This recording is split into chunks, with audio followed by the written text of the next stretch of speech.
Okay, let's be honest. You've heard the word robotaxi so many times it's started to sound fake. Elon Musk has been promising a fully self-driving car, one without a steering wheel or pedals, since at least 2016. And every single year, the deadline moved. So when Tesla actually started building the Cybercab at Giga Texas, we had to ask, is this real this time? Or is this just another product announcement that quietly disappears? Today we're going to break down 3 reasons the Cybercab could genuinely reshape transportation as we know it, and 3 ways it could crash and burn before it ever scales. But first, let's go back to where this whole thing started.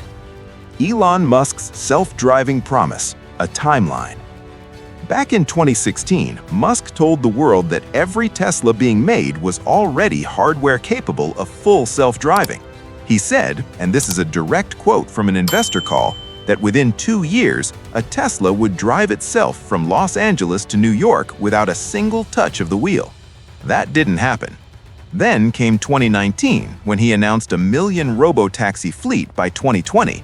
That also didn't happen. Then 2021, then 2023. But here's what's different now. In 2024, something actually moved. Mass production of the Cybercab began at Giga Texas. Crash tests were conducted. The interior was revealed. A 21-inch touchscreen, no steering wheel, no brake pedal, and a door open button that's entirely mechanical. Tesla's robotaxi era isn't theoretical anymore. The cars exist. Whether the business model around them works, that's the real question. Market context, the global autonomy race. To understand why this matters so much, you have to look at the competitive landscape, and it is intense. In China, Baidu's Apollo Go is already operating fully driverless in Wuhan, Shenzhen, and Beijing, and it's expanding fast. Waymo, which is owned by Alphabet, has been running commercial driverless rides in San Francisco and Phoenix since 2022 and currently handles roughly 150,000 trips per week. And traditional automakers, GM, Ford, Mercedes, have all either invested billions in autonomy or quietly shut their programs down after burning through cash. The global autonomous vehicle market is projected to hit over $550 billion by 2026. Tesla is entering a race that others are already running, but Tesla's play is different. Instead of licensing software or partnering with rideshare platforms, Musk wants to own the entire network: the car, the software, the fleet, the revenue. So what is the Cybercab exactly? Let's go through what we know. It's a 2-seater, no rear passenger row, no steering wheel, no driver controls of any kind. It's a purpose-built robotaxi, not a converted Model 3 or Model Y. The exterior design is compact and aerodynamic, with gull-wing doors, similar visual language to the Cybertruck, but smaller and city-friendly.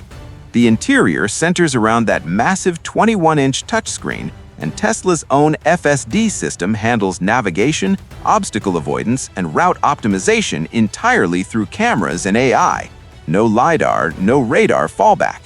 Expected specs based on testing data and battery platform similarities suggest a range somewhere in the 250 to 300-mile bracket, with wireless inductive charging, which Tesla has confirmed.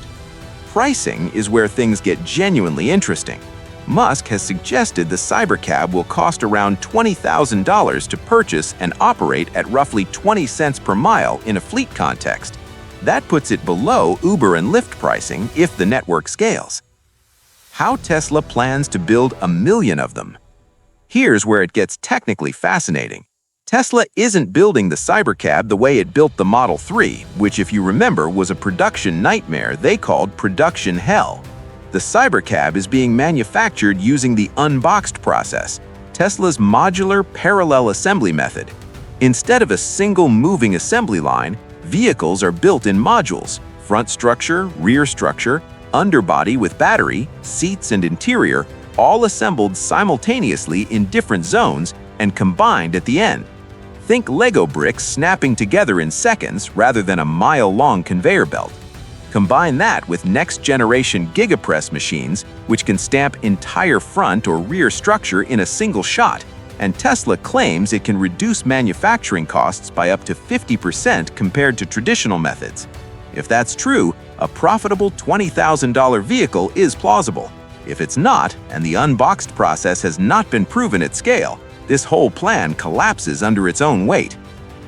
The controversy: is FSD actually ready? Okay, before we get to the 3 reasons this could succeed or fail, we need to address the elephant in the room: full self-driving. Tesla's FSD has been in supervised beta for years. Every version has been better than the last, but better and good enough for a completely driverless commercial fleet are 2 very different things. Waymo's system uses LiDAR, laser sensors that create detailed 3D maps of the environment, alongside cameras and radar. It has redundancy built in. Tesla's system uses cameras only, relying entirely on neural networks and compute. Musk calls LiDAR a crutch. Critics call camera-only autonomy a liability risk that regulators won't approve for commercial deployment. In early 2024, Tesla recalled over 2 million vehicles to patch FSD after regulators found edge case failures. That is not a reassuring headline for a company trying to sell the public on a car with no steering wheel. And this is exactly what brings us to the 3 reasons that will determine everything. 3 reasons that will decide the Cybercab's fate. Reason 1: the regulatory gauntlet. This is probably the most underappreciated risk. Tesla can build 1 million Cybercabs, and it means nothing if governments won't let them operate. In the United States, vehicle autonomy is regulated at the state level. There is no single federal approval process. California, Texas, Arizona, and Nevada all have different frameworks. Tesla would need to negotiate approvals market by market, city by city. Compare this to Waymo, which spent over a decade in regulatory dialogue before its first fully driverless commercial launch. Tesla is entering with a camera-only system, no safety driver, and a track record of FSD incidents that regulators have already scrutinized. That's not an impossible path, but it is a slow one. And a slow rollout kills the economics of a network that needs density to be efficient. Here's the business model problem that almost no one talks about. A robotaxi network only works when cars are near passengers. If you have 500 Cybercabs in Austin, Texas, that's not a service, that's a novelty. You need thousands of vehicles in every major metro, running 24 hours a day, to match the availability that makes rideshare apps feel effortless. Uber has around 5 million drivers globally. Lyft has about 1 million. Tesla is starting from 0 fleet vehicles in 0 cities. Getting to meaningful coverage in even 10 major US cities requires enormous capital, not just for the cars, but for charging infrastructure, remote monitoring systems, incident response teams, and customer support. Musk has said Tesla owners will be able to add their personal vehicles to the fleet, effectively crowdsourcing the supply side. That's an interesting idea, but it creates a very unpredictable and uneven service network. Reason 3: the revenue model is genuinely different, and that's the point. And this might be the most important reason of all, if it works. Here's the math Musk has laid out. A personally owned car sits idle roughly 90% of the time. It earns 0 revenue while parked. A Cybercab operating in a fleet earns revenue 24 hours a day, 7 days a week. At 20 cents per mile and roughly 800 miles of commercial use per week, a single Cybercab could generate over $8,000 per year in gross revenue. Tesla takes a cut of that. Musk has suggested around 25 to 30% of the fare. Over the lifespan of a vehicle, that recurring income stream potentially exceeds the sale price of the car itself. That is a completely different business model from selling cars.